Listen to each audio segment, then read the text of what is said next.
Botswana is a vast country. We are fierce protectors of our environment.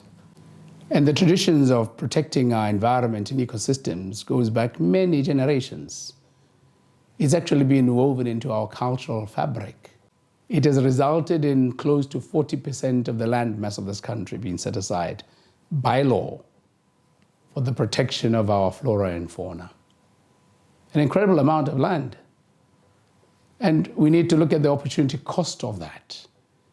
That is, we have foregone the use of 40% of our land for conservation.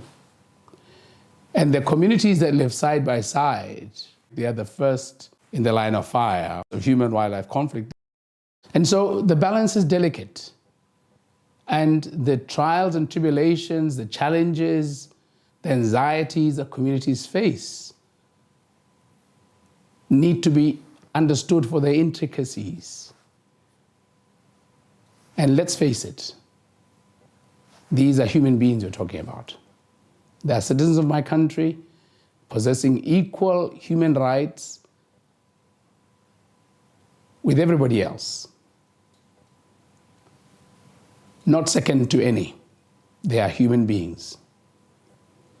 And if we do not pay attention to the existential challenges of coexistence with such species, then we probably stand readily accused of abrogating their human rights, while we are not unmindful of the fact that there is an obligation by citizens of the world to protect the species of the world.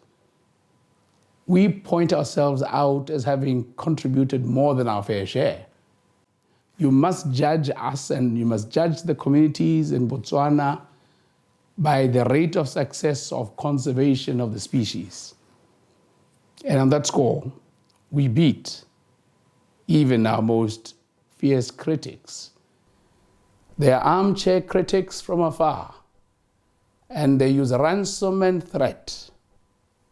And for some of us in Africa who have been through periods of colonization, it's a painful, horrible reminder of our terrible past, where we were abused by an onslaught of racist underdevelopment and neglect.